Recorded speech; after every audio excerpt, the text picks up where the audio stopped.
नमस्कार. आरास academy of education and career Ratnagiri या माझ्या स्पर्धा परीक्षा मार्गदर्शन आणि प्रशिक्षण अकॅडमीच्या आजच्या या मार्गदर्शनपर व्हिडिओमध्ये मी ॲडव्होकेट सत्वे सर आपलं मनापासून स्वागत करतो.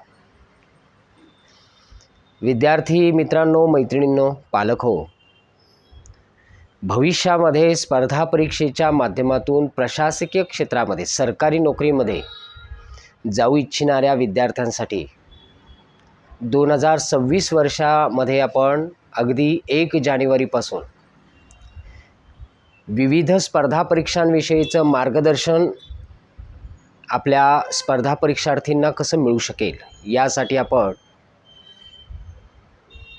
या व्हिडिओंची आपण सुरुवात केलेली आहे. या मार्गदर्शनपर सत्रांची सुरुवात केलेली आहे.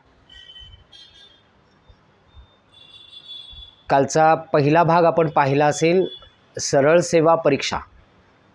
सरळ सेवा परीक्षांसाठीच्या पहिल्या भागामध्ये आपण सरळ सेवा परीक्षा म्हणजे नक्की काय, त्या परीक्षांसाठी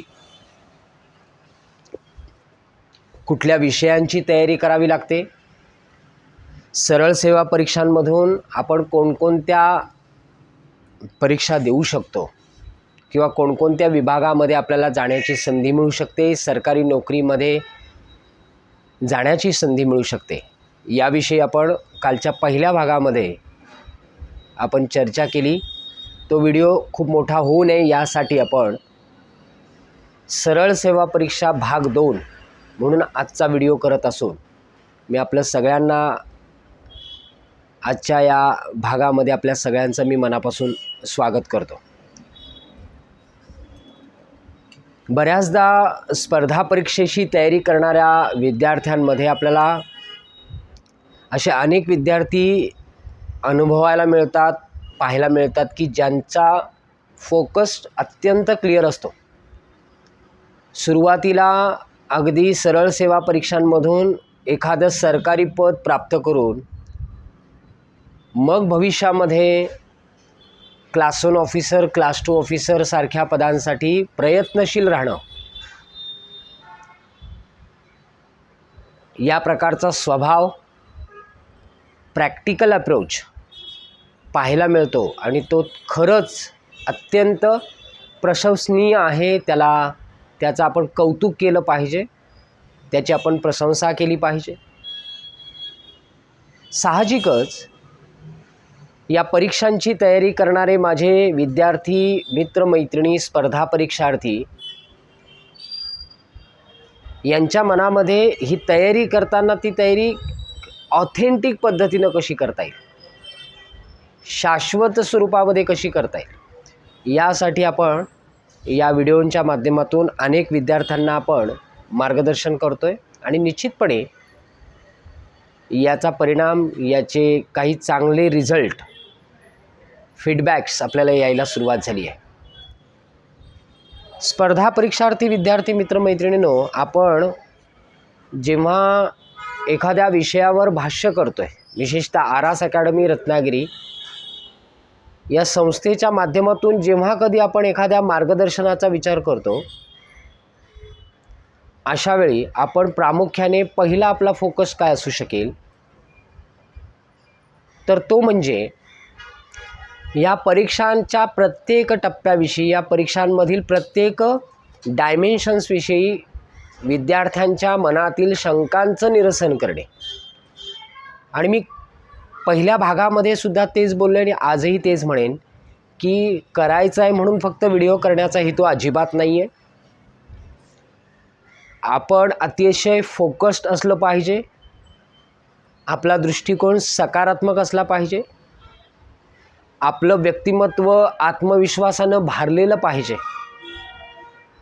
एवढंच नाही तर आपल्या ध्येयासाठी, आपल्या स्वप्नांसाठी आपल्याला समर्पित होऊन कार्य करण्याची विचारसरणी पाहिजे.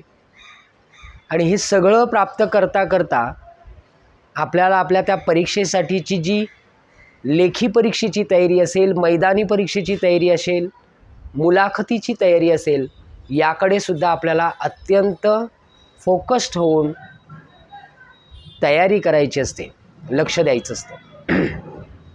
सो कालच्या भागामध्ये आपण सरळ सेवा परीक्षेच्या काही मूलभूत संकल्पनांकडे लक्ष दिलं आहे. अनेकांना असं वाटू शकतं की अत्यंत बेसिक गोष्टी आपण बोलतो आहे, परंतु बऱ्याचदा स्पर्धा परीक्षांमध्ये ना खूप मोठी माहिती उपयोगाची नसते. कदाचित एखादी स्टॅटिक डाटा किंवा अतिशय सामान्य माहितीसुद्धा तुम्हाला त्या परीक्षेच्या यशासाठी उपयोगी पडू शकते. आणि म्हणूनच आपण या व्हिडिओच्या माध्यमातून ह्या अनेक संदर्भांना विचारात घेऊन आपण हे काम करतो आहे. आजच्या व्हिडिओमध्ये सरळ सेवा परीक्षेच्या तयारीसाठी सगळ्यात महत्त्वाचा गाभा म्हणजे अभ्यासक्रमाचा. काल आपल्याला आठवत असेल की बेसिक तयारी कोणती करावी यावर भाष्य करताना मी म्हटलं होतं की त्यामध्ये तुम्ही प्रामुख्याने 3 गोष्टींकडे लक्ष देणं अत्यंत गरजेचं आहे. एक म्हणजे ज्या सरळ सेवा परीक्षेसाठी तुम्ही तयारी करत आहात किंवा ज्या विभागाची सरळ सेवा परीक्षा आहे त्याच्यासाठी डिक्लेअर असणारा, प्रकाशित असणारा किंवा जाहीर करण्यात आलेला अभ्यासक्रम हा आपल्या तयारीचा अत्यंत महत्त्वाचा घटक आहे. दुसरा सगळ्यात महत्त्वाचा पॉईंट मी तुम्हाला सांगितला होता की ती परीक्षा यापूर्वी जर घेण्यात आली असेल तर ती कोणत्या एजन्सीच्या माध्यमातून घेण्यात आली आहे आणि तिच्या कोणत्या प्रश्नपत्रिका यापूर्वीच्या उपलब्ध आहेत याकडे सुद्धा आपल्याला लक्ष देणं गरजेचं आहे. Previous year question paper reading, मागील प्रश्नपत्रिकांचं वाचन हा सुद्धा अत्यंत महत्त्वाचा घटक आहे. आपण त्यावर थोडक्यात नक्की ह्या 3 मुद्द्यांवर बोलणार आहोत. आणि तिसरा आणि अतिशय महत्त्वाचा घटक मी तुम्हाला सांगितलेला होता तो म्हणजे इयत्ता 5वी ते 12वी पर्यंतची जी पाठ्यपुस्तकं आहेत, इतिहास, भूगोल, अर्थशास्त्र, राज्यशास्त्र, विज्ञान, कृषी, पर्यावरण यासारख्या सामान्य अध्ययनाच्या विषयांकडे सुद्धा आपल्याला दुर्लक्ष करता येणार नाही. पण आजच्या व्हिडिओमध्ये मी आपल्याला सुरुवातीला आणि अतिशय महत्त्वाचा घटक म्हणजे अभ्यासक्रमाचा. एक प्रकारे आपण आजच्या व्हिडिओमध्ये सरळ सेवा परीक्षांसाठीच्या अभ्यासक्रमाचं डिकोडिंग करणार आहोत. आणि हे डिकोडिंग करताना त्याची विस्तृतपणे मांडणी करताना आपण सर्व घटकांवरती लक्ष केंद्रित करण्याचा प्रयत्न करू. म्हणजे मी नेहमी सांगतो की जेव्हा आपण एखाद्या सरळ सेवा परीक्षेचा विचार करतोय, अगदी उदाहरणाखातीर आपण घ्यायचं झालं तर क्लार्क लिपिक पदासाठी आपल्याला, टंकलेखक लिपिक पदासाठी आपल्याला जेव्हा आपण विचार करतोय तर असा हा टंकलेखक लिपिक पद हे म्युनिसिपल कॉर्पोरेशन, महानगरपालिकांच्या क्षेत्रामध्ये, जिल्हा परिषद, पंचायत समिती, MIDC, न्यायालयीन व्यवस्था, बांधकाम विभाग, इरिगेशन, विविध विभागांमध्ये हे लिपिक पदाची परीक्षा घेताना त्याचा एक साधारणपणे क्रायटेरिया काय आहे अशा अनुषंगानं मी तुमच्याशी बोलतो आहे. आरास अकॅडमी रत्नागिरी या माझ्या संस्थेच्या या अकॅडमीच्या माध्यमातून मी कायम माझ्याकडे काउन्सिलिंगसाठी येणाऱ्या विद्यार्थ्याला अतिशय स्पष्टपणे आणि टू द पॉईंट काही गोष्टी विशद करत असतो, माहिती देत असतो की तुम्ही जेव्हा ह्या क्षेत्रामध्ये एंटर करताय तुम्ही कोणतंही एक ध्येय ठेवून एंटर करू नका. तुमच्याकडे प्लॅन A असायला हवा, तुमच्याकडे प्लॅन B असला पाहिजे, तुमच्याकडे प्लॅन C सुद्धा असायला पाहिजे. एवढंच नाही तर मला असं वाटतं की आता प्लॅन D सुद्धा असणं अपेक्षित आहे. कारण स्पर्धेचं युग आहे, स्पर्धा परीक्षेचं क्षेत्र आहे आणि इथे लाखो विद्यार्थी आपल्या आयुष्याला आकार देण्याचा प्रयत्न करतात, आपल्या करिअरला आकार देण्याचा प्रयत्न करतात. त्यामुळे कोणत्याही प्रकारचा नकारात्मक विचार मनामध्ये न येऊ देता जर खरंच आपण यासाठी समर्पित भावनेने जर आपण या परीक्षांचा विचार करणार असू तर मी नेहमी विद्यार्थ्यांना, स्पर्धा परीक्षार्थींना सांगतो की तुम्ही जाणीवपूर्वक एक गोष्ट लक्षात घ्या की जो काही अभ्यासक्रम तुम्ही अभ्यासाल तो फक्त त्या एका परीक्षेपुरता न अभ्यासता तो अभ्यासक्रम अजून कोणकोणत्या परीक्षांसाठी समान आहे, सारखा आहे हे बघून तुम्ही जर ते अभ्यासलं तर कदाचित तुमची तयारी ही अनेक परीक्षांकडे जाण्यासाठी तुम्हाला मदत करेल. म्हणून मित्रांनो, सरळ सेवा परीक्षांमध्ये मी कालच्या भागामध्ये ढोबळमानाने घटक मात्र मी तुम्हाला मांडणी केली होती. त्याचे प्रामुख्याने 4 घटक मी तुम्हाला सांगितले होते, एक 5वा घटक मी ॲडिशन दिला होता. आणि मी प्रत्येक घटकावर तुमच्याशी बोलणार आहे बरं का. मित्रांनो मैत्रिणींनो, बऱ्याचदा विद्यार्थ्यांच्या मनामध्ये सरळ सेवा परीक्षांच्या अभ्यासक्रमाच्या बद्दल अनेक शंका कुशंका किंवा अनेक प्रश्न असतात आणि त्या प्रश्नांची सोडवणूक आजच्या या सेशनमध्ये होईल, मी आपल्याला खात्री देतो. विशेषतः जेव्हा आपण सरळ सेवा परीक्षांच्या घटकांचा विचार करतो तर आपल्याला माहिती आहे त्यामध्ये प्रामुख्याने सामान्य अध्ययन,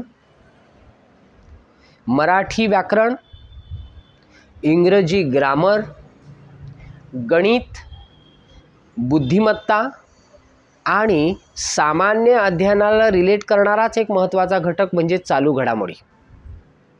आणि याला जोडीला extra as per the post की ज्या विशेष पदासाठी आपण ॲप्लिकेशन करतात, जसं मी तुम्हाला कालच सांगितलं की स्थापत्य, अभियांत्रिकी अशा इतर पदांसाठी जेव्हा तुम्ही प्रयत्न करता त्यावेळेला तुमच्याकडे त्या पदासाठी त्या पात्रतेप्रमाणे त्या शैक्षणिक निकषप्रमाणे तुमच्याकडे नॉलेज असणं आवश्यक आहे. पण प्रामुख्याने जर विचार केला तर हे 5 घटक हे कायम तुम्हाला सगळीकडे पाहायला मिळतील. 1 सामान्य अध्ययन, 2 गणित, 3 बुद्धिमत्ता, 4 मराठी व्याकरण, 5 इंग्रजी ग्रामर. या विषयांचा तुम्हाला प्रत्येक सरळ सेवेच्या परीक्षेमध्ये 1000% वापर होणार आहे. त्यामुळे लक्षात घ्या, ग्रामर कधीही बदलत नाही आहे किंवा गणिताचा मुख्य बेसिक पाया बदलत नाही आहे. क्रिटिकल ॲनालिसिस बुद्धिमत्तेचा विचार करतात तो सुद्धा तुम्हाला साधारणपणे जर अभ्यासक्रम तुम्ही पाहिलात तर तोही as it is equal to पाहायला मिळतो. आणि सामान्य अध्ययनाचा विचार करायलाच झालंच तर मी तुम्हाला कालच्या सत्रातही सांगितलं आहे, आजच्याही सत्रामध्ये मी आपल्याला सांगू इच्छितो की प्रामुख्याने त्या परीक्षांमध्ये आपल्याला इतिहास, भूगोल, अर्थशास्त्र, राज्यशास्त्र यासारख्या विषयांवरती आणि त्याला जोडीला चालू घडामोडी या घटकांचा विचार निश्चितपणे पाहायला मिळतो. अगदी मी तलाठी भरतीचा एक संदर्भ देतो. येणारा काळ, वनरक्षक, तलाठी भरती परीक्षांच्या जाहिराती येतील. बऱ्याचदा लोकांना मी नेहमी म्हणतो की लोक नकारात्मक विचारांवर जास्त अट्रॅक्ट होतात. लॉ ऑफ अट्रॅक्शन म्हणजे मी उपहासाने म्हणतो की दुर्गंधी ही किती अंतरावरून आपल्याला त्याची जाणीव करून देते. सुगंध मात्र आपल्याला त्या जिथून तो सुगंध आहे तिथपर्यंत आपल्याला आपल्या नाकाला घेऊन जावं लागतं. दुर्गंधी मात्र आपल्या नाकापर्यंत कुठूनही पोचते, हवेच्या वेगाने, वाऱ्याच्या वेगाने. त्यामुळे आपण कशाचा विचार करायला पाहिजे हे लक्षात घ्या. चांगल्या गोष्टींसाठी प्रयत्न करावे लागतात, वाईट गोष्ट सहज लागू होऊन जाते. चांगल्या गोष्टींसाठी आपल्याला अट्टहास करावा लागतो, वाईट गोष्टींचा आपल्याला अट्टहास न करता सहज साध्य होणाऱ्या गोष्टी असतात. चुकीच्या मार्गांना आपल्याला चालावं लागत नाही, आपण घरंगळत जातो. मात्र बरोबर मार्गाने चालायचा म्हटलं तर आपल्याला तिथे संघर्ष आहे. आणि मित्रांनो एक लक्षात घ्या, तुम्ही जेव्हा चांगल्या वाटेने चालायला सुरुवात करता त्यावेळेला तुम्हाला अनेक डिस्ट्रॅक्शन्स येतात, अनेक ठिकाणी तुम्हाला डायव्हर्ट करणाऱ्या परिस्थिती उभी राहतात. त्या परिस्थितीतून वाट काढत तुम्ही पुढे जाल तरच तुम्ही जिंकाल, ही गोष्ट कायम लक्षात असू द्या. त्यामुळे आजूबाजूला कोणी किती सांगितलं की खूप स्पर्धा आहे, खूप सारा संघर्ष आहे, खूप सारी मेहनत आहे, खूप सारा अभ्यास आहे, द सिलेक्शन ऑफ पर्सेंटेज अत्यंत अल्प आहे, तर लक्षात घ्या आत्ताच्या या टेक्नॉलॉजीच्या जगामध्ये तुम्ही मला असं एकही क्षेत्र दाखवा की जिथे स्पर्धा नाही आहे.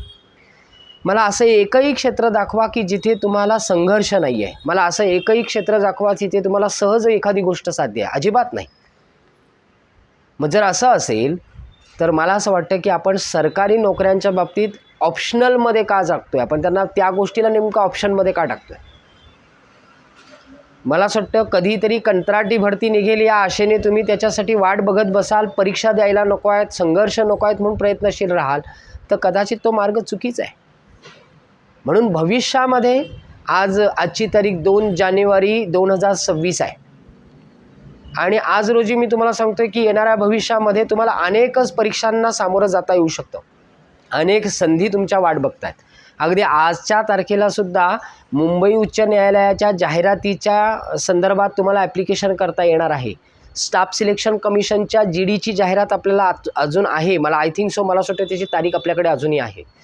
रेल्वेची जाहिरात आपल्याला प्रसिद्ध होती आहे. 15 दिवसामध्ये बाळांनो, रेल्वे रिक्रुटमेंट बोर्डाची जवळजवळ 24-25 हजार जागांची जाहिरात निघते आहे. त्यामुळे लाखो पदांसाठी भरती होते. मात्र आम्ही म्हणतोय की जागा नाही आहेत, आम्ही म्हणतोय की त्यासाठी भरती नाही आहे, आम्ही म्हणतोय की आम्हाला रोजगार उपलब्ध नाही. तर तसं नाही आहे बरं का. सरकारी नोकऱ्यांमध्ये तुम्हाला नंबर ऑफ वेकन्सीज निघत असतात. आपला फक्त त्याकडे दुर्लक्ष होतं. आपण तिकडे कानाडोळा करतोय, आपण तिकडे दुर्लक्ष करतोय आणि आपल्या स्वतःचं नुकसान करून घेतोय. कालचा भाग 1 आणि आजचा भाग 2 हा खरंच अत्यंत महत्त्वाचा आहे. तुम्ही माझे व्हिडिओ पूर्ण बघावेत असं माझं तुम्हाला प्रामाणिकपणे विनंती आहे. आणि निश्चितपणे मग ह्या भविष्यातील येणाऱ्या सरळ सेवा, मग तलाठी भरती असेल, वनसेवा असेल, रेल्वे रिक्रुटमेंट बोर्डाची परीक्षा असेल, ह्या परीक्षांमध्ये साधारणपणे मी मगाशी म्हटल्याप्रमाणे जनरल स्टडीज, लॉजिकल रिझनिंग नाही का, म्हणजे मॅथमॅटिकल ॲनालिसिस, करंट अफेअर्स नाही का, यासारखे इंग्रजी ग्रामर, मराठी व्याकरण या विषयांचा सहभाग त्यामध्ये आहे आणि आपण फक्त त्याकडे दुर्लक्ष करतो. तसं करून चालणार नाही. एक तलाठी भरतीचा अगदी सामान्य पॅटर्न बघितलात तर 25 प्रश्न तुम्हाला मराठी व्याकरणासाठी, 25 प्रश्न तुम्हाला इंग्रजी व्याकरणासाठी, 25 प्रश्न तुमचे सामान्य ज्ञानासाठी आणि 25 प्रश्न तुमचे गणित बुद्धिमत्तेसाठी. 100 प्रश्न 200 मार्क. आणि जेव्हा ह्या सगळ्यात अगदी ग्रामसेवक असेल, तलाठी भरती असेल नाही का, ह्या कोणत्याही परीक्षांना सामोरे जाताना तुमच्या मनामध्ये शंका असता कामा नये. काय असतं, बौद्धिक चाचणीचा विचार केला, बुद्धिमत्तेचा विचार केला तर कोणते असे मुद्दे असतात की जे ह्या सगळ्या परीक्षांमध्ये कॉमन पाहायला मिळतात. अनेक संदर्भ आहेत त्याला अनेक संदर्भ आहेत बरं का, अनेक संदर्भ आहेत. अगदी आपण एक एक घटक घेतला तर बुद्धिमत्ता या विषयाला रिलेट करणारे कोणते मुद्दे आहेत की ज्याच्यावर आपलं लक्ष अधिक असलं पाहिजे. जसं की अंकमालिका, आणि हाच मुद्दा इंग्रजीमध्ये आहे बरं का. अक्षरमालिका हाच मुद्दा तुम्हाला इंग्रजीमध्ये, हाच पॉईंट तुम्हाला इंग्लिशमध्ये व्यवस्थित करायचा आहे. जसा तुम्ही मराठीमध्ये करणार आहात तसाच तुम्हाला तो इंग्रजीमध्ये करायचा आहे. वेगळा शब्द ओळखणे किंवा अंक ओळखणे हे सुद्धा तुम्हाला या बुद्धिमत्तेच्या प्रकरणांमध्ये, मुद्द्यांमध्ये किंवा अभ्यासक्रमामध्ये त्याचा समावेश केला जातो. किंवा समसंबंध जोडून दाखवणे, अंकांचा असेल, अक्षरांचा असेल किंवा आकृतींचा असेल. जसं की आपण म्हणतो ना की ऑड मीन आउट, गटामध्ये न बसणाऱ्या आकृतीला, गटामध्ये न बसणाऱ्या अक्षराला, गटामध्ये न बसणाऱ्या शब्दाला, गटामध्ये न बसणाऱ्या अंकाला बाजूला करायचं आहे. बुद्धिमत्तेचा कस. जर मला जर ह्या मुद्द्यांचा अभ्यास करायचा आहे, ह्या अभ्यासक्रमानुसार, ह्या पॉईंटप्रमाणे, या डॉटप्रमाणे मला जर स्टडी करायचं आहे तर तो स्टडी मी फक्त एका परीक्षेसाठी नाही करणार आहे, कारण हेच सेम डॉट तुम्हाला दुसऱ्या सरळ सेवेमध्ये सुद्धा उपयोगी पडणार आहे. वाक्यावरून निष्कर्ष काढणे वेन आकृती आहे. तेच जर तुम्ही अंकगणिताकडे गेलात तर तुम्हाला बेरीज आहे, सामान्य गणित, अत्यंत सामान्य गणित. म्हणजे मी बऱ्याचदा पाहतोय आणि माझा हा अनुभव आहे, माफ करा पण जे सत्य आहे त्याला मी बाजूला ठेवू शकत नाही. मी पाहतोय की माझ्या अनुभवास आलेले, मला माझ्याबरोबर कनेक्ट झालेले किंवा मला भेटलेल्या विद्यार्थ्यांमध्ये मला एक गोष्ट कोणती जाणवली, आणि ती म्हणजे या विद्यार्थ्यांचा गणित आणि बुद्धिमत्ता विषय अतिशय कमजोर आहे, कमकुवत आहे. तो असला म्हणजे त्यांनी ह्या परीक्षांकडे जाऊ नये असं अजिबात माझी धारणा नाही आहे. मी तर उलटं म्हणतोय की जर तुझा निश्चय अतिशय स्ट्रॉंग आहे, तुझी जिद्दीने तुझ्या स्वप्नांचा पाठलाग तू करायला तयार असशील, मेहनत करण्याची तुझी तयारी असेल, तर आवड असेल तर बुद्धिमत्ता डेव्हलप करता येते. इंटरेस्ट असावा लागतो. Intelligence can be developed in any stage. आवड असणं आवश्यक आहे. फक्त गरज काय, स्पर्धा परीक्षांमध्ये, स्पर्धा परीक्षार्थी मित्रमैत्रिणींनो, पालक हो, स्पर्धा परीक्षांमध्ये पहिलं सगळ्यात महत्त्वाची गोष्ट कोणती की ती तुमची आवड असली पाहिजे, ती तुमची चॉईस असली पाहिजे की तुम्हाला ही परीक्षा द्यायची आहे. कोणीतरी देतोय म्हणून नाही, कुठला तरी रील पाहिलाय म्हणून नको, कोणीतरी कोणाचा तरी व्हिडिओ पाहिलाय म्हणून नको. तर तुम्हाला हे वाटणं गरजेचं आहे की यस, मला ही परीक्षा द्यायची आहे, मला ह्या स्पर्धा परीक्षेला द्यायचं आणि याच्यातून मला कोणत्या तरी एका सरकारी पदावर जायचं आहे.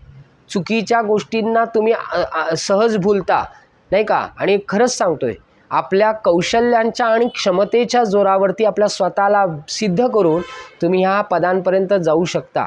नकारात्मक ऊर्जेकडे जाताच कामा नाही, तो विचारच नको आपल्याकडे.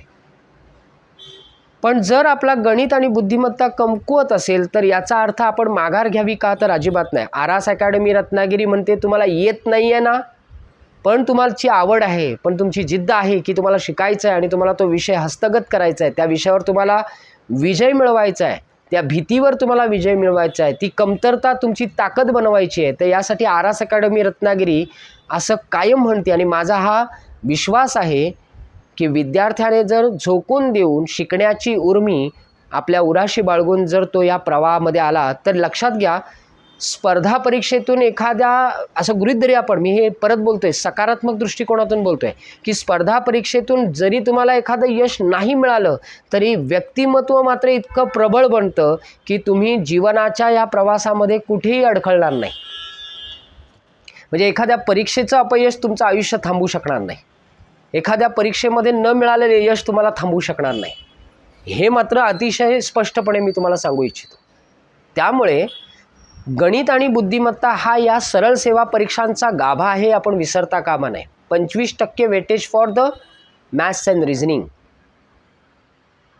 आणि म्हणून तुम्ही त्याकडे दुर्लक्ष करताय. गणितामध्ये बेरीज, वजाबाकी, गुणाकार, भागाकार, काळकाम, वेग याची काही महत्त्वाची उदाहरणं, सरासरी, नफा तोटा, सरळ व्याज, चक्रवाढ व्याज, चलन नाही का, किंवा मापनाची परिमाणे, याचा विचार आपल्याला त्यामध्ये प्रामुख्याने करावा लागतो. मगाशी म्हटल्याप्रमाणे संख्या मालिका आहे, अक्षर मालिका आहे, संख्यांचे प्रकार आहेत नाही का, अनेक संदर्भ देता येते. लसावी आहे, मसावी आहे, सांकेतिक भाषेचे संदर्भ आहेत, पदावली आहे, सांकेतिक भाषा पदावली आहे, की ज्याच्यामध्ये तुम्हाला काय करायचं आहे, प्रभुत्व मिळवायचं आहे. मी पुन्हा बोलतोय, सरळ सेवा म्हटली की अंकगणित आणि बुद्धिमत्ता याला काही साचेबंद सिलेबस आहे. ती तुम्ही कुठलाही पेपर काढून बघा. आरास अकॅडमीमध्ये जेव्हा कंबाईन सरळ सेवेची बॅच चालवली जाते तेव्हा मी कालच्या व्हिडिओमध्ये पण बोललो आणि आजच्याही व्हिडिओमध्ये बोलतोय की आरास अकॅडमीच्या कंबाईन सरळ सेवा बॅचमध्ये आपण जेव्हा प्रवेश घेता आणि वर्षभर सातत्याने त्याची उत्तम तयारी करता, एक चांगली प्रिपरेशन करता, तुम्ही किमान 15 वेगळ्या परीक्षा, 15 ते 20 वेगळ्या परीक्षा तुम्ही सहज देऊ शकता सरळ सेवेच्या. आणि थोडासा त्याचा गाभा तुम्हाला गट ब आणि गट क, MPSC कंबाईनची गट ब आणि गट क साठी सुद्धा तुम्हाला त्याचा उपयोग पडू शकतो. सामान्य ज्ञानाबद्दल म्हणायचं झालं तर मित्रांनो, मी मगाशी उल्लेख केलेल्या सगळ्या विषयांकडे तुम्हाला लक्ष टाकावं लागेल. जसं की इतिहास आहे, भूगोल आहे, भारताची राज्यघटना आहे, सामान्य विज्ञान आहे, चालू घडामोडी आहे, विशेषतः प्रशासनामध्ये अपेक्षित असलेले काही महत्त्वाचे कायदे जसं की माहितीचा अधिकार अधिनियम 2005 यासारख्या महत्त्वाच्या कायद्यांचं तुम्हाला ज्ञान असणं आवश्यक आहे. तुमच्या लक्षात आलं असेल, आता सन्माननीय मोदी साहेबांनी संपूर्ण व्यवस्था जी आहे किंवा महाराष्ट्र राज्य शासन असेल, केंद्र सरकार असेल, या दोन्ही सरकारांच्या माध्यमातून आपल्याला हे पाहायला मिळते की आता प्रत्येक गोष्ट शासन स्तरावरची प्रत्येक प्रक्रिया ही कम्प्युटराइज झालेली आहे पोर्टलच्या माध्यमातून. त्यामुळे या उमेदवाराकडे संगणकाचं ज्ञान असणं आवश्यक आहे. त्याला कॉम्प्युटर हाताळणं, संगणक हाताळण्याचं स्किल त्याच्याकडे असलं पाहिजे. वर्ड, एक्सेल, पॉवर पॉईंट किंवा संबंधित विभागाचा डाटा ज्या सॉफ्टवेअरमध्ये ऑपरेट होतोय ते ऑपरेटिंग करणं त्याला जमलं पाहिजे. याचा अर्थ त्याला ते प्रशिक्षण नंतर मिळेल, पण किमान एक बेसिक कॉम्प्युटर नॉलेज त्याच्याकडे असणं आवश्यक आहे. आणि दैनंदिन घडामोडींमध्ये आपल्याला विद्यार्थ्याला हेही माहिती असावं की साधारणपणे प्रशासनिक व्यवस्था कशी चालवली जाते, ग्रामीण स्तरावरती, तालुका स्तरावरती, जिल्हा स्तरावरती, विभागीय स्तरावरती, राज्य स्तरावरती, केंद्रीय स्तरावरती. आपल्याला महाराष्ट्र राज्य शासन या अंतर्गत विचार केला तर किमान हे 4 टप्पे तरी आपल्याला चांगले माहिती पाहिजे. ग्रामव्यवस्था, तालुका व्यवस्था, जिल्हा व्यवस्था, प्रशासकीय विभाग व्यवस्था आणि राज्यस्तर याची आपल्याला एक साधारणपणे जनरल स्टडी, जनरल नॉलेज आपल्याकडे असणं आवश्यक आहे. आणि ते जर आपल्याकडे असेल तर मला खात्री आहे की आपण सामान्य ज्ञानाच्या विषयामध्ये सुद्धा आपल्याला आउट ऑफ मार्क्स मिळवण्याची संधी मिळते. गणित बुद्धिमत्ता या विषयामध्ये तर हमखास तुम्हाला आउट ऑफ मार्क्स मिळायला पाहिजेत. माझ्याकडे असेही विद्यार्थी आले होते की ज्यांच्याकडे त्यांना गणित हा विषय अजिबात शून्य, पण आज ते 25 पैकी किमान 15-16 प्रश्न आत्ता सोडवायला लागलेले आहेत. म्हणजे गेल्या 3-4 महिन्यातला रिपोर्ट सांगतोय की जर सातत्यपूर्ण कृती असेल, संयमाची भूमिका असेल, एकाग्रतेनं शिकण्याची इच्छाशक्ती असेल तर निश्चितपणे आपल्याला यशाकडे मार्गक्रमण करता येतं. पण अगेन आय रिपीट, पुन्हा एकदा सांगतो की इथे कोणताही शॉर्टकट नाही आहे. कोण काय करतं यापेक्षा मी काय करताय याला जास्त इम्पॉर्टन्स देणं गरजेचं आहे. काल काय केलं, उद्या काय करणार आहे यापेक्षा आज मी काय करू शकेन याला जास्त महत्त्व आहे. आणि स्पर्धा परीक्षेमध्ये एक रूल नक्की असतो की काय करू नये हे स्पष्ट माहिती असलं पाहिजे. मग कोणत्याही गोष्टीचा न्यूनगंड नको, कोणत्याही गोष्टीचा अति आत्मविश्वास नको, कोणत्याही गोष्टीबद्दल आपल्या मनामध्ये नाही का शंकांचं वादळ नको, अज्ञानाची भूमिका नको. काय नको आहे ते निश्चितपणे माहिती पाहिजे. ते आधी माहिती करून घेतलं पाहिजे की काय नको आहे. मला येतं आहे हे नको, अहंकाराची बाधा नको, आरोगंटपणा नको. जर खऱ्या अर्थानं मला ह्या परीक्षांना सामोरं जायचं असेल तर शिकण्याची प्रचंड आत्मीयता हवी, नम्रता हवी. आणि ही जर आपल्याला प्राप्त करता आली तर मला खात्री आहे की या परीक्षांमध्ये मित्रांनो मैत्रिणींनो आपल्याला यशाकडे जाता येईल. सो मराठी व्याकरणाचा विचार केला, वाक्प्रचार आहे, शब्दार्थ आहेत, प्रयोग आहे, समास आहे, समानार्थी शब्द, विरोधार्थी शब्द, म्हणी, वाक्प्रचार, त्यांचा वाक्यामध्ये उपयोग, शब्दसंग्रह यासारख्या अनेक बिंदूंना तुम्हाला काय करावं लागेल तर मराठी ग्रामरसाठी तुम्हाला इंग्रजी मराठी ग्रामरसाठी तुम्हाला काय करायला लागेल, आर्टिकल्स आहेत, व्हॉइस आहे, टेन्सेस आहेत नाही का, नॅरेटेशन आहे, क्वेश्चन टॅग आहे नाही का, एक्सप्रेशन्स आहेत, अनेक संदर्भ आपल्याला घेता येतील ज्याच्याकडे तुम्हाला दुर्लक्ष करता मात्र येणार नाही नाही का. जेव्हा आपण स्पर्धा परीक्षेचा मित्रांनो मैत्रिणींनो विचार करतो त्यावेळेला आपल्याला या गोष्टींकडे खरंच जास्त लक्ष द्यायला पाहिजे.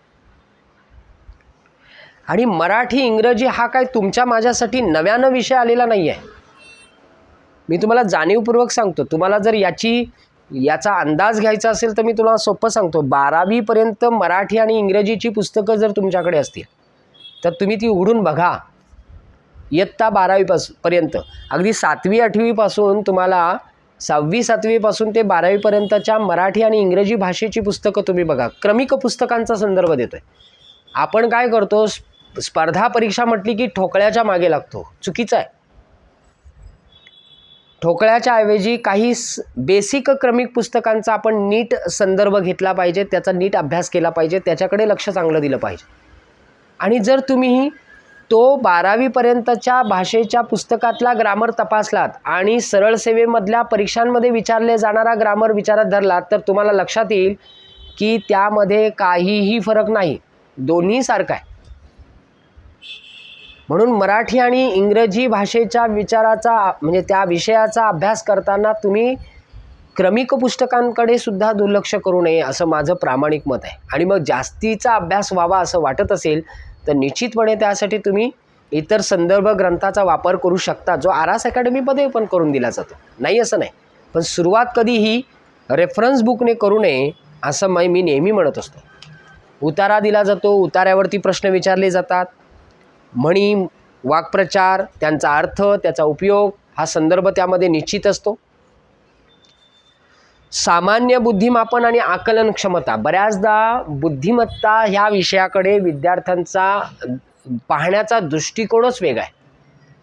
आरास अकॅडमीमध्ये या गोष्टीकडे अतिशय प्रॅक्टिकल पद्धतीनं बघण्यासाठी काही महत्त्वाच्या ॲक्टिव्हिटीज केल्या जातात की ज्याच्यामध्ये तुम्हाला सहसंबंध जोडून दिले जातात, तर्कावर आधारित प्रश्न दिले जातात, जेणेकरून तुम्हाला तुमची वैचारिक पातळी, तुमचा विचार करण्याची पद्धती, तुमचा क्रिटिकल ॲनालिसिस करण्याची पद्धती तुमची डेव्हलप कशी होईल, तुमची आकलन क्षमता कशी डेव्हलप होईल, काय विचारलं आहे आणि काय उत्तर द्यायला हवं, काय विचारलं आहे त्याच्यावर काय विचार करायला हवा, याचा विचार तुमच्या मनामध्ये येण्यासाठी कम्प्रेहेन्शन स्किल अतिशय महत्त्वाचं आहे आणि ते तुम्ही डेव्हलप केलं पाहिजे. यासाठी या तयारीमध्ये तुम्ही याकडे लक्ष द्यायला खरंच गरजेचं आहे. Decision making, problem solving, communication skill, self management, social management,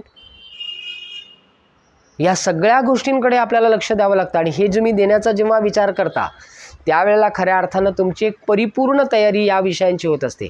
त्यामुळे परीक्षा UPSC असू दे किंवा परीक्षा सरळ सेवा असू दे, स्पर्धा परीक्षार्थीचा ॲप्रोच मात्र सारखाच असला पाहिजे. त्याने असा अजिबात विचार करू नये की UPSC खूप अवघड आहे आणि सरळ सेवा काय ती अतिशय सोपी आहे. अजिबात नाही.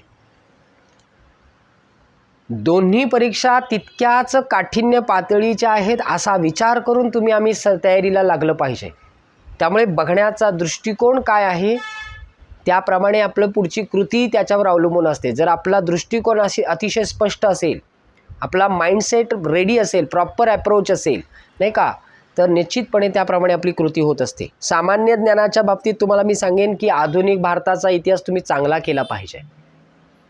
महाराष्ट्राचा विशेष संदर्भ त्याला जोडला पाहिजे. तसंच सेमी भूगोलच्या बाबतीत सांगेन, भारताचा भूगोल तुम्ही अभ्यासावा, त्याला जोड तुम्ही विशेष संदर्भ महाराष्ट्राचा दिला पाहिजे. बेसिकमधली बेसिक गोष्ट काय हरकत आहे समजून घ्यायला. सर्वात उंच शिखर, पूर्ववाहिनी नद्या, पश्चिम वाहिनी नद्या, त्या नद्यांची मुख्य नद्यांची नावं, त्या नद्यांच्या उपनद्या, डोंगर रांगा, नाही का, यासारखे पठारं, दख्खनचं पठार, त्याच्या निर्मितीची प्रक्रिया, सह्याद्रीच्या पर्वतरांगा, या सगळ्यांचा संदर्भ तुम्ही अतिशय सखोलपणे करणं गरजेचं आहे. आणि हे जेव्हा तुम्ही करता तेव्हा ती तयारी तुम्हाला यशाकडे घेऊन जाते. भारतीय अर्थव्यवस्थेचा थोडाफार प्रमाणात अभ्यास करा. अर्थसंकल्प सादर झाला की त्याची आर्थिक पाहणी बघायला काही हरकत नाही. थोडंफार तुम्ही निश्चितपणे बघायला पाहिजे. समाजसुधारक आहेत. सरळ सेवांमध्ये तुम्ही ग्रामप्रशासन अतिशय पक्क केलं पाहिजे. कारण लक्षात घ्या, मी हे जाणीवपूर्वक बोलतो आहे, सरळ सेवांमधून कार्य करणारा बहुतांश कर्मचारी वर्ग हा ग्रामीण भागामध्ये किंवा शहरी भागातील स्थानिक स्वराज्य संस्थांशी निगडित आहे. हे तुम्ही विसरता कामा नये. त्यामुळे ग्रामप्रशासन, मग ग्रामपंचायत आहे, पंचायत समिती आहे, जिल्हा परिषद आहे, नगरपंचायती आहे, नगर परिषद आहे, महानगरपालिका आहे, MIDC आहे, कटक मंडळ आहेत, या सगळ्यांचा तुम्ही नीट विचार करायला पाहिजे. याचा अभ्यास चांगला झाला पाहिजे. मग ग्रामपंचायती म्हणजे मग स्थानिक स्वराज्य संस्था, त्याच्यामध्ये ग्रामीण आणि शहरी यांच्या स्थापनेसाठीच्या घटना दुरुस्त्या, यांच्याकडे पण लक्ष दिलं पाहिजे. त्यासाठी प्रयत्नशील असणाऱ्या समित्यांचा तुमच्याकडे अभ्यास असला पाहिजे. चालू घडामोडींकडे लक्ष दिलं पाहिजे. कृषी क्षेत्र, ग्रामीण विकास या संदर्भातल्या काही बाबी तुमच्या निदर्शनात यायला हव्यात, ज्याच्याकडे तुम्ही दुर्लक्ष करता कामा नये. मित्रांनो, विशेषतः 73व्या घटना दुरुस्तीचा संदर्भ तुम्ही चांगला घेतला पाहिजे. कारण पुन्हा एकदा बोलतोय की ग्रामीण भागामध्ये विशेषतः जिल्हा परिषद, पंचायत समिती, नाही का, ग्रामपंचायत म्हणजे अगदी तलाठी, ग्रामसेवक सारखी पदं जी आहेत ती ग्रामपंचायतशी निगडित, गावाशी निगडित असणारी पदं आहेत. एक महसुली आहे, एक सामान्य प्रशासन आहे. मग ह्या दोन्ही पदांचा विचार करता त्यावेळेला तुम्हाला गावातील जी काय शासन प्रणाली आहे, स्थानिक स्वराज्य संस्थाची व्यवस्था आहे, ती व्यवस्था तुम्हाला चांगली माहिती पाहिजे. त्याविषयी तुम्हाला अधिक नॉलेज पाहिजे. ते विशेषतः शेतकरी वर्गासाठी असणारी, म्हणजे कृषी क्षेत्राशी निगडित असणारी, पिकांच्या उत्पादनाशी निगडित असणारी, नाही का, पशुसंवर्धनाशी निगडित असणारी, सेंद्रिय शेतीशी निगडित असणारे अनेक संदर्भ. गाव म्हटला की तुम्हाला जे जे डायमेन्शन्स दिसतील त्याकडे तुमचं चांगलं लक्ष असलं पाहिजे. पर्यावरणातला बदल असेल याच्या बाबतीत पण तुम्हाला काय करायचं आहे, लक्षात गेलं पाहिजे. आपत्ती व्यवस्थापन, नाही का, शहरामध्ये खूप कमी ऐकायला मिळतं, पण ग्रामीण भागामध्ये असं कधीतरी ऐकायला मिळतं बघा की दरड कोसळली, डोंगराचा एक भाग खचला आणि संपूर्ण गावावरती आपत्ती आली. सो अशा वेळेला तुमच्याकडे या सगळ्याचं म्हणजे आपत्ती व्यवस्थापन असेल, ग्रामीण अर्थव्यवस्थेचे काही संदर्भ डायमेन्शन्स तुम्हाला माहिती पाहिजे. ग्रामीण अर्थव्यवस्थेचे कोणते डायमेन्शन्स आहेत, गावगाडा कसा चालतो, आपल्या आर्थिक संपन्नता ग्रामीण भागामध्ये कशी साध्य केली जाते, याकडे तुमचं लक्ष असणं गरजेचं आहे.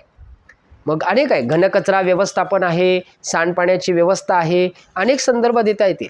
यासाठी तुम्ही प्रामुख्याने समाजशास्त्र या विषयाचं एक पुस्तक आहे आणि मी पुन्हा बोलतोय की तुम्ही ती पुस्तकं कोणती वाचावीत, तर 11वी-12वीच्या वर्षामध्ये असणाऱ्या समाजशास्त्र विषयाच्या पुस्तकाचं तुम्ही वाचन केलं तर मला असं वाटतं बऱ्यापैकी या परीक्षांसाठी सामान्य ज्ञानाशी निगडीत असणारे मुद्दे तुम्हाला रिलेट करायला मिळतील.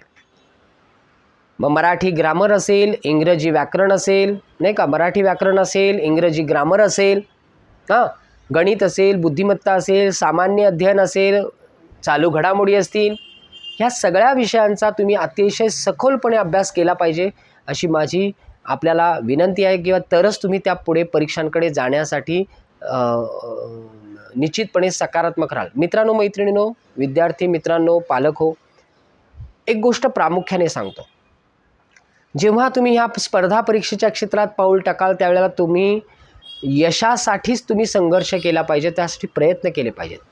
म्हणजे मी नेहमी म्हणतो की 2 वाक्य म्हणता येतात. एक म्हणजे अरे त्यांनी प्रयत्न केले रे पण ठीक आहे त्याला अपयश आलं, आणि दुसरं वाक्य असं आहे की अरे त्यांनी प्रयत्नच नाही केले म्हणून तो अपयशी झाला. प्रयत्न करून 100% प्रयत्न करून जरी अपयश आलं तरी आपल्याला त्या बाबतीत मग काय असतं की नाही मी 100% दिलेत, ठीक आहे, कुठेतरी 19-20 राहिलं आहे. आणि एकदा अपयशाने खचून न जाता पुन्हा एकदा प्रयत्नशील राहिलं पाहिजे. ज्या एका सर्टन ड्युरेशनमध्ये जितके प्रयत्न करता येतील ते प्रयत्न आपण केले पाहिजेत. कारण शेवटी काय, सरकारी नोकरी याचा अर्थ काय होतो की फायनान्शियल सिक्युरिटी आणि जॉब सिक्युरिटी ह्या दोन्ही गोष्टी अत्यंत महत्त्वाच्या आहेत. कुटुंब, विशेषतः मी ज्या क्षेत्रात काम करतोय, मला अनेक जण प्रलोभनं देतात. मी तुम्हाला खोटं वाटेल, मला कोल्हापूरमध्ये सुद्धा संस्था चालू करण्यासाठीची ऑफर आहे, जागेसहित उपलब्धता आहे, परंतु मला माझा कोकण, माझा रत्नागिरी जिल्हा असेल, सिंधुदुर्ग जिल्हा असेल, रायगड जिल्हा असेल, मला ह्या जिल्ह्यातल्या ग्रामीण भागातल्या मुलांना की जिथे आर्थिक स्थिती अत्यंत बिकट आहे, आपली मुलं 10वी-12वी नंतर मुंबई पुण्यासारख्या शहरांमध्ये जाऊन मिळेल ते काम करतात, मिळेल तो रोजगार करतात आणि आपली आर्थिक स्थिती सुधारण्याचा प्रयत्न करतात. माझा प्रयत्न आहे की असं न करता या मुलांना जर आपण एक चांगलं मॉरल बॅकअप दिलं, एक उत्तम मार्गदर्शन आणि प्रशिक्षणाची जोड दिली तर खरी गुणवत्ता, खरी क्षमता ग्रामीण भागामध्येच आहे. आणि ती जर पुढे आणली तर निश्चितपणे या मुलांच्या आयुष्याला एक उत्तम आकार मिळू शकेल. आणि म्हणूनच आरास अकॅडमी रत्नागिरी या माझ्या स्पर्धा परीक्षा मार्गदर्शन आणि प्रशिक्षण अकॅडमीच्या माध्यमातून आपण वेळोवेळी हे प्रयत्न करतो. मित्रांनो, आजच्या व्हिडिओमधला अतिशय महत्त्वाचा घटक होता जो अभ्यासक्रमाचा होता. दुसरा महत्त्वाचा घटक म्हणजे मागील वर्षाच्या प्रश्नपत्रिकांचं तुम्ही उत्तम वाचन केलं पाहिजे. का करावं, त्याचे अनेक संदर्भ आहेत. प्रश्न विचारण्याचा स्वभाव कळतो, प्रश्न मांडण्याची पद्धती कळते, प्रश्न कशा पद्धतीनं विचारला जातो याची एक साधारणपणे तुमच्याकडे एक तांत्रिक ताकद निर्माण होते. परंतु हे सगळं करत असताना एक गोष्ट प्रामुख्याने आणि अंडरलाईन करायची आहे, ती म्हणजे कोणती, तर मी आजही बोलतोय आणि वारंवार बोलत आलोय की तुम्ही सेल्फ स्टडी करू नका असं अजिबात माझं म्हणणं नाही, पण फक्त सेल्फ स्टडी करत राहिलात तर तुमचा जो अनमोल वेळ आहे तो तुमचा काय होतोय, कुठेतरी वाया जातोय. तुम्ही काय केलं पाहिजे, काही काळासाठी तुम्ही कुठल्याही क्रॅश कोर्स किंवा शॉर्ट टर्म कोर्सकडे न जाता तुम्ही एक उत्तम तयारी करून घेणाऱ्या इंटिग्रेटेड कोर्सेसकडे तुम्ही आलं पाहिजे. अकॅडमी ही फक्त पुस्तकी लेक्चर्ससाठी नसते, तर अकॅडमीचा अर्थ होतो त्या विषयाचं परिपूर्ण एक्सप्लेनेशन करून कन्सेप्ट क्लिअर करणं. आणि आरास अकॅडमीच्या माध्यमातून मी आपल्यासारख्या सर्व स्पर्धा परीक्षार्थींना या ठिकाणी आवाहन करेन की तुम्ही आरास अकॅडमीबरोबर या. आपल्याला इतिहास रचायचा आहे, आपल्याला स्पर्धा परीक्षेची चळवळ गावोगावी पोचवायची आहे. एक गाव एक अधिकारी निर्माण करण्याचं ध्येय मी आणि माझे सहकारी आम्ही एकत्रितपणे हे स्वप्न पाहतोय. कोकणामध्ये सुद्धा प्रत्येक गावामध्ये एक अधिकारी जन्माला यावा, कोकणामध्ये सुद्धा एक अधिकाऱ्यांचं गाव जन्माला यावं, यासाठी आरास अकॅडमी प्रयत्नशील आहे. फक्त कोर्सेस घेणारी अकॅडमी म्हणून आरास अकॅडमीला स्वतःला पुढे घेऊन जायचं नाही आहे. तर खऱ्या अर्थानं स्पर्धा परीक्षेचं शिक्षणाची चळवळ ही गावोगावी पोचवण्यासाठी मी सातत्याने प्रयत्न करतोय आणि याला तुमच्या सगळ्यांची साथही मिळते. तुम्ही पाहत असाल फेसबुक असेल किंवा इंस्टाग्राम असेल किंवा इतरही माझे सोर्सेस पाहत असाल तुम्ही सोशल मीडिया प्लॅटफॉर्म्स, तर तुम्हाला दिसत असेल मी कायम प्रत्येक गावामध्ये विविध शैक्षणिक संस्थांमध्ये सामाजिक संस्थांच्या माध्यमातून आपण मिळेल त्या व्यासपीठावरून विद्यार्थ्यांपर्यंत पोहोचण्याचा, त्यांना गाईड करण्याचा, त्यांना मार्गदर्शन करण्याचा आपण कसोशीनं प्रयत्न करतोय. आणि ही चळवळ आपल्या कोकणातल्या विद्यार्थ्यांसाठी आहे, ही चळवळ आपल्या कोकणातल्या मुलांसाठी आहे, ही चळवळ रत्नागिरी, सिंधुदुर्ग, रायगड जिल्ह्यातील ग्रामीण भागातील, शहरी भागातील विद्यार्थ्यांसाठी आहे. पुण्या मुंबईमध्ये जाऊन आपल्याला त्या ट्रॅपमध्ये अडकण्यापेक्षा, पुण्या मुंबईमध्ये जाऊन तिथे आपल्याला स्वतःला गोंधळलेल्या मनस्थितीमध्ये टाकण्यापेक्षा गावात राहूया, गावातच शिकूया आणि गावातच मोठे होऊया. आणि मला खात्री आहे की भविष्यामध्ये ही चळवळ खूप मोठी होईल, अधिकारी मोठ्या प्रमाणावर जन्माला येतील आणि नक्कीच आरास अकॅडमीचं हे यश असेल. मग भले आपल्या ह्या अवेअरनेस कॅम्पेनचा फायदा इतर कोणाला मिळाला तरी त्याची मला हरकत नाही, परंतु मला म्हणायचं आहे आपल्या गावाखेड्यामधली मुलं ही सरकारी अधिकारी झाली पाहिजे, प्रशासनात जायला हवीत आणि त्यासाठी आरास अकॅडमीचा हा प्रयत्न आहे. सो मित्रांनो, मैत्रिणींनो, काल आपण सरळ सेवा परीक्षा भाग 1 पाहिला आणि आज सरळ सेवा परीक्षेचा आपण भाग 2 एवढ्यासाठीच फक्त केला की या परीक्षा खूप महत्त्वाच्या असतात. तुम्हाला कायम माहिती असेल की या परीक्षांकडे जेव्हा तुम्ही जाता, या परीक्षांचा जेव्हा तुम्ही विचार करता, तुम्हाला 100 प्रश्न, प्रत्येकाच्या परीक्षेचा पॅटर्न थोडा कमी जास्त वेगळा असू शकेल. काही ठिकाणी 100 प्रश्न 200 मार्क 2 तास, काही ठिकाणी 100 प्रश्न 100 मार्क 2 तास, या पद्धतीची प्रोसेस असते, ती आपल्याला पाहायला मिळते. CBTला कधीकधी 1 तास मिळतो. तर या सगळ्यांचा विचार आम्ही नीट करून यासाठी आवश्यक लागणारं मार्गदर्शन आपण आरास अकॅडमीच्या माध्यमातून मिळवू शकता. तुम्ही आरास अकॅडमीला नक्की भेट देऊ शकता. आपल्या अकॅडमीचा पत्ता आहे जिल्हाधिकारी कार्यालय रत्नागिरी यांच्या समोर, प्रभाकर बिल्डिंग, 1ला मजला आणि जयस्तंभ रत्नागिरी या ठिकाणी आपल्या संस्थेचं सेंटर आहे. तिथे आपल्याकडे सर्व विषयांवरती सर्व परीक्षांसाठीचं मार्गदर्शन आणि प्रशिक्षण उपलब्ध करून दिलं जातं. इथे UPSC कोकणातली पहिली अकॅडमी आहे जिथे विद्यार्थी UPSCची तयारी मागील 2 वर्षांपासून करत आहे. आणि एक निश्चित सांगतो की येणारा काळ हा अधिकाऱ्यांचा असेल आणि एक निश्चित आहे की हे यश माझं एकट्याचं नसेल. अनेक अधिकारी, अनेक निवृत्त प्रशासकीय अधिकारी, अनेक शिक्षक वर्ग, अनेक संस्था या माझ्या चळवळीला जोडले जात आहेत. त्यांचं सहकार्य, त्यांच्या मार्गदर्शनाखाली इवन काही IAS IPS अधिकारीसुद्धा आपल्यासोबत आहेत जे आपल्याला वेळोवेळी मार्गदर्शन करत आहेत. त्यांच्यासाठी मी खरंच आभार व्यक्त करेन. आपले रत्नागिरी जिल्ह्यातले आपले पहिले IPS अधिकारी चेतन नितीन पंधेरे किंवा सुब्रमण्यम केळकर सर, IPS अधिकारी, सिंधुदुर्ग जिल्हा, सध्या तामिळनाडू केडरमध्ये कार्यरत आहेत. आपले पंधेरे सर तेलंगणामध्ये कार्यरत आहेत. शिंदे सर आपले IAS अधिकारी, यांच्यासुद्धा संपर्कात मला येण्याची संधी मिळाली. अनेक लोक आहेत की जे आपल्या सोबत आहेत, आपल्याला मार्गदर्शन करत आहेत आणि ध्येय एकच आहे की आपली ही मुलं पुढे गेली पाहिजे, त्यांना आपल्याला पुढे नेता आलं पाहिजे. विशेषतः ॲक्टिवली पार्टिसिपेशन म्हणायचं झालं तर PSI अभय तेली सर, PSI प्रणय जाधव सर, PSI भाटकर साहेब, रिटायर्ड DYSP विलास भोसले साहेब, अनेक मंडळी आहेत की जी ही मंडळी ह्या आरास अकॅडमीच्या परिवाराबरोबर जोडलेली आहेत आणि एक महत्त्वाची चळवळ कोकणामध्ये उभी राहते आणि त्याचा फायदा एकमेव व्हावा तो म्हणजे तुमच्यासारख्या युवा पिढीने खऱ्या अर्थाने या चळवळीचा योग्य भाग बनलं पाहिजे.